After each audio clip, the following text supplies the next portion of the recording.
When it comes to our next guest, there's death, there's taxes, and there's Greg Olson on the Raiders coaching staff. I mean, this is your third tour of duty with the Raiders, Greg. It's like you're Michael Corleone in The Godfather 2. Just as soon as you think you're out, they're going to pull you back in. Yeah. What is it about the silver and black that keeps you coming back?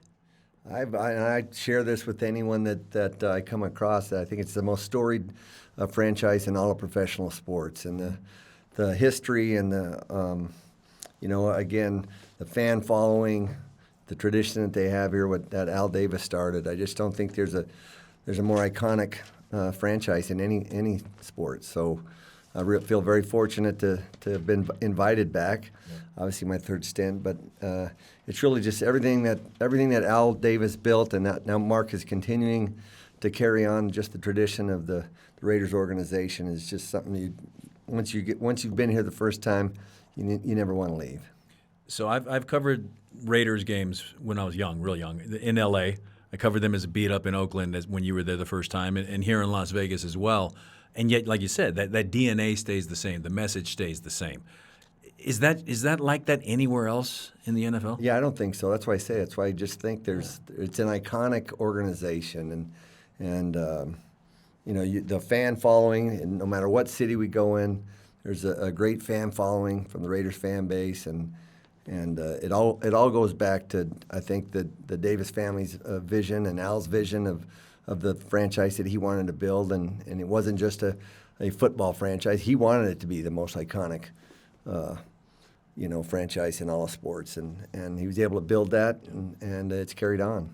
So your first two stints with the Raiders, you were an offensive coordinator both times. This time you're the quarterback's coach. So let me read you some names here, Greg. I did a little bit of research. Terrell Pryor, Matt McGloin, Matt Flynn, Derek Carr, Matt Schaub.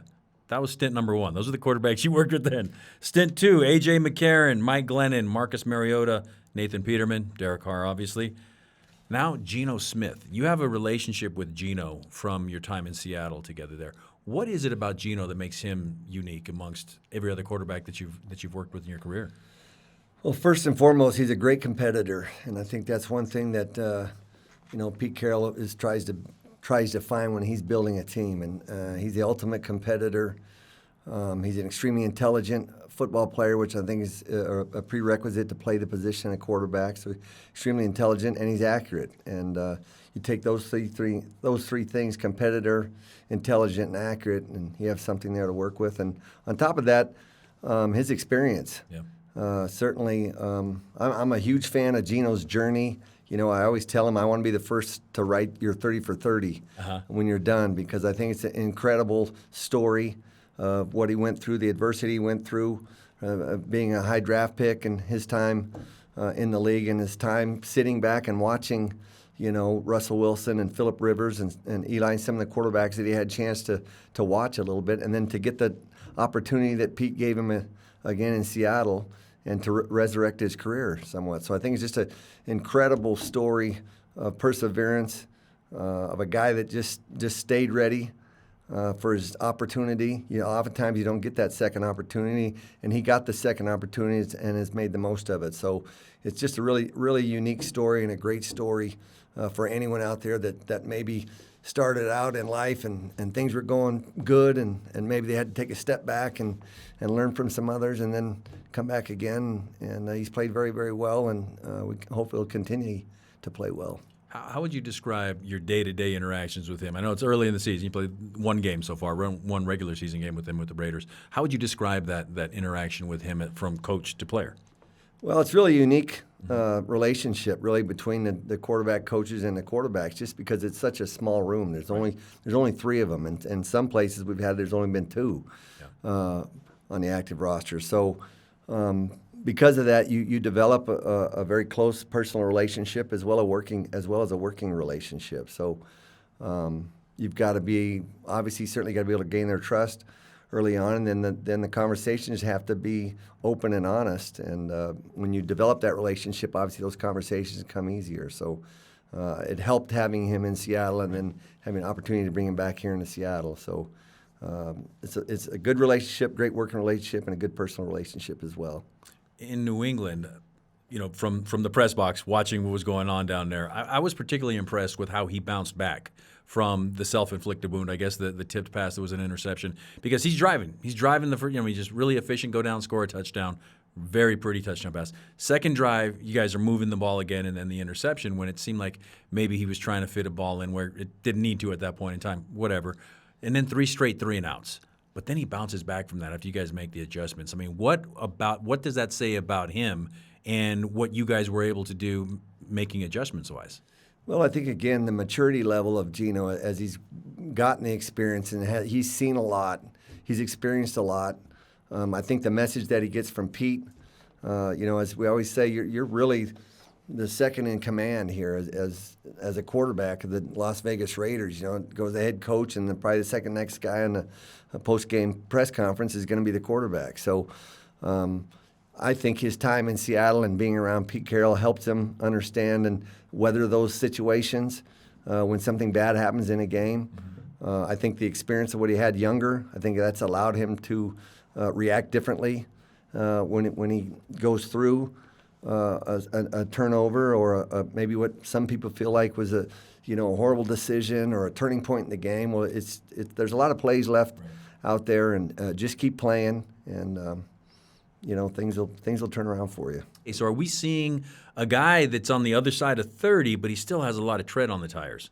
Yeah, I think, again, those are the expectations that we've put on him, that he's put on himself. And that's, I think, that what Pete was trying to get across is that those are the standards that he's set for himself, that we've set for him, and that we feel like he's capable of. So, that's just we'd like to say that's going to be, routine here, is what the plan is when you're developing somebody like that. And it was a good start. It was one game, but and there's a lot of things that he would be the first to tell you that he can clean up.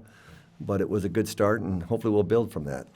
So I read you the names of all those quarterbacks, and you didn't really even flinch when I said that earlier. But now the different coaches you've worked for with the Raiders, from Dennis Allen to Tony Sperano as an interim coach, to John Gruden, to Rich Bisaccia as an interim coach, and now Pete Carroll. Yeah. I guess knee-jerk reaction to all of those coaches that you've worked with and things that you've kind of taken. What makes Pete unique in the sense that he's doing, but also what those other guys you've taken from those other guys as well? Yeah, again, I feel very fortunate to have worked for all the head coaches that I've worked for, and I think I've relayed to you earlier. My last 10 years I've been with 3 Super Bowl winning coaches, including Sean McVay with the Rams. So I've learned a lot from all of them. They all are unique in how they put together a team and manage a team and motivate and stimulate a team. But Pete's again, very unique, and just the way he approaches it in his positive attitude and how he goes about, the daily grind of pro football. I think he makes it fun for the players. He makes it fun for the coaching staff, although he's extremely competitive, as we all know. But it's a work environment that the players and the coaches enjoy being around. So I'm just fortunate that way with Pete, that he gave me the opportunity to come back with him, and he got this opportunity. But just love the way he attacks every day, and the energy and the enthusiasm and the positive vibe that he brings about to the building. It's interesting, too, coming up with the Chargers coming into town. You guys get your work cut out. Every game to me is a season unto itself anyways, but with the Chargers coming, you also have that rivalry between Pete Carroll and Jim Harbaugh. This goes back to USC and Stanford. These guys have faced each other 12 times, Ole. Yeah. They are 6-6. I did not know that. And Total. Yeah, and I don't think, Pete would never make it about him. I'll tell you that right now. And certainly he's that way about not coaches but teams, players. It's every game's its own entity, and we're playing to be the best version of ourselves. We're not looking at the scoreboard. We're not worried. We're not building up one game to be bigger than another. If you just prepare every week and have what we'd say a winning routine, put together your routine each week, and is it a winning routine? Are you practicing winning habits? Then don't worry about the opponent. Just make sure that you're up to your best self on Sundays. So what do you guys need to have that winning routine to come out victorious Monday night in the home opener at Allegiant Stadium so that Pete Carroll's now 7-6 against Jim Harbaugh? I just said, like I said, everybody, make sure that you prepare so you can play your best on Sunday, and that goes across the board, position by position. Awesome, Greg. I know you're super busy in game week getting ready, but thank you so much for stopping by. Appreciate it, Paul.